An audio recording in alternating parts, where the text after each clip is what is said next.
Praise the Lord. जय मसीह की। भाई और बहनों और मित्रों, परमेश्वर का धन्यवाद करता हूँ जिस परमेश्वर ने एक अनुग्रह दिया ताकि उनके वचन को लेकर आपके सामने आ सकूं। किस तरह से हमने बात किया था यीशु मसीह गतसमने बाग में, वो वहाँ पर किस तरह से मुंह के बल गिरकर घुटने पे परमेश्वर से प्रार्थना कर रहे थे और बातें कर रहे थे कि परमेश्वर से कि हो सके तो ये दुख की घड़ी कटोरा मुझसे टल जाए। पर यीशु मसीह ने ये कहा कि यदि मेरे पिए बिना नहीं हो सकता तो मैं पीने के लिए तैयार हूँ। और यीशु मसीह वह कटोरा हमारे लिए पीने के लिए तैयार हो गया। भाई और बहनों और मित्रों, यीशु मसीह ने हमारे लिए कॉस्ट चुकाया और वो कॉस्ट वैल्यूबल है। हम यीशु मसीह के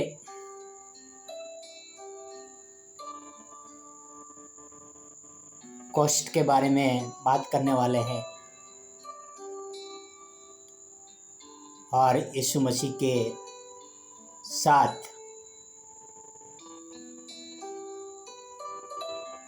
घटी हुई घटनाओं के बारे में और किस तरह से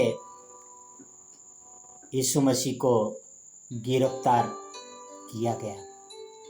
तो आओ हम पढ़ते हैं पवित्र शास्त्र में। We will reading Matthew 26:46 to 56. Rise, let us be going, Christ said. See, my betrayer is at hand. And while he was still speaking, behold, Judas, one of the 12, with a great multitude who had swords and clubs, came from the chief priests and elders of the people. Now his betrayer had given them a sign, saying, "Whomever I kiss, he is the one, seize him." Immediately he went up to Jesus and said, "Greetings, Rabbi," and kissed him. But Jesus said to him, "Friend, why have you come?" Then they came and laid hands on Jesus and took him. And suddenly one of those who were with Jesus stretched out his hand before him and drew his sword, struck the servant of the high priest, and cut off his ear. But Jesus said to him, "Put your sword in place, for all who take the sword will perish by the sword. Or do you think that I cannot now pray to my Father, and he will provide me with more than 12 legions of angels? How then could the scriptures be fulfilled, that it must happen thus?" In that hour Jesus said to the multitudes, "Have you come out as against a robber with swords and clubs to take me? I sat daily with you, teaching in the temple, and you did not seize me. But all this was done that the scriptures of the prophet might be fulfilled." Then all the disciples forsook him and fled. Amen. हम देख रहे हैं कि यहाँ पर किस तरह से यीशु मसीह की प्रार्थना पूरी होती है और वहाँ पर वो अपने शिष्य को कहते हैं, उठो, मुझे पकड़वाने वाले आ गए हैं। और किस तरह से उन पकड़वाने वालों में से यहूदा ने संकेत दिया था कि जिसको मैं छू लूं या जिसको मैं चुमा दूं उसको तुम पकड़ लेना। किस तरह से वो यीशु मसीह के पास गया, यीशु मसीह को चूमने लगा और किस तरह से यीशु मसीह को पता था कि ये यहूदा मुझे पकड़वाने के लिए आया है। और किस तरह से यीशु मसीह ने कहा कि हे मित्र, तो जिस काम से आया है वो काम कर ले। यीशु मसीह ने पकड़वाने वाले को कहा, हे मित्र, जिस काम से तू आया वो काम कर ले। यहाँ पे क्या हो रहा है कि महायाजक के लोग लाठी तलवारें लेके यीशु मसीह को पकड़ने के लिए आए हैं, जैसे कि कोई डाकू को पकड़ने के लिए आते हैं। यहाँ पर यीशु मसीह के एक शिष्य ने अपनी तलवार निकाली और कान काट डाला। क्या किया प्रभु ने? उनके कान को उठाया, वापस लगा दिया। और यीशु मसीह कहते हैं कि मेरे पास वो पावर है, जो पिता से विनती करो तो 12 पलटन को भेज सकते हैं, पर ऐसा नहीं किया। यीशु मसीह ने किस तरह से अपने आप को, जो वचन की बातें लिखा था, वो बातें पूरा होने के लिए अपने आप को समर्पण कर दिया। और क्या होता है यहाँ पर?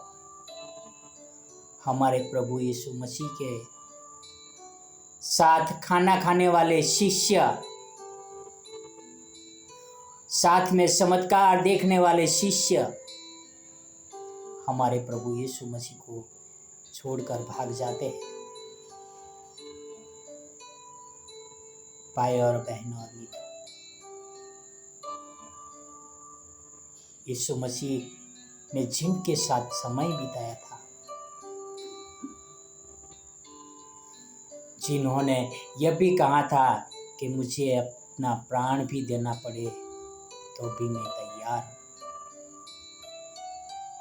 उनमें से सभी लोग भाग गए थे। और इस यहूदा ने हमारे प्रभु यीशु मसीह को कितने में बेच दिए? आओ हम देखते हैं मत्ती 27 में 3। We're reading Matthew 27 verse 3. Then Judas his betrayer, seeing that he had been condemned, was remorseful and brought back the 30 pieces of silver that the chief priest had given, and saying, I have sinned by betraying innocent blood. भाई और बहन और मित्रों, यहाँ पर यहूदा ने 30 चांदी के सिक्के नक्की तो किया था। उन महायाजकों ने उनको 30 चांदी के सिक्के दे तो दिए थे,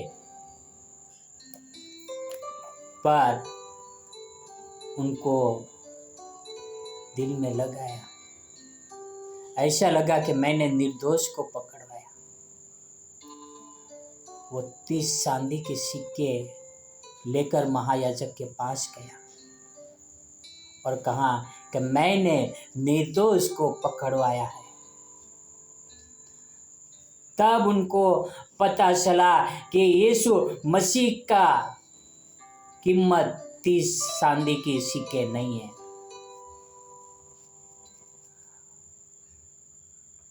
Cost of Christ not values 30 silver coin। भाई और बहनों, वह अनमोल यीशु मसीह है।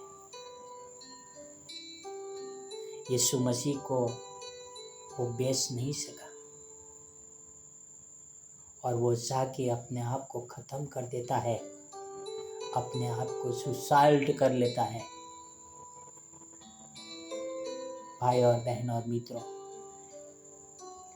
हम यीशु मसीह को कितने में बेच रहे हैं?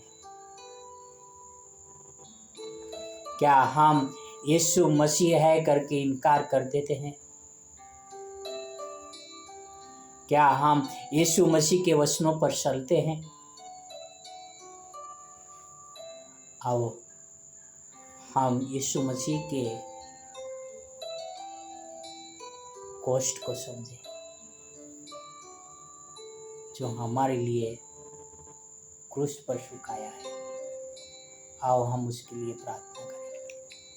हे हमारे महान और पवित्र परमेश्वर पिता, धन्यवाद करता हूँ इस समय के लिए, आपके प्रेम के लिए और यीशु मसीह के लिए, जो मेरे लिए दुख उठाने के लिए तैयार हो गए, हमारा उद्धार करने के लिए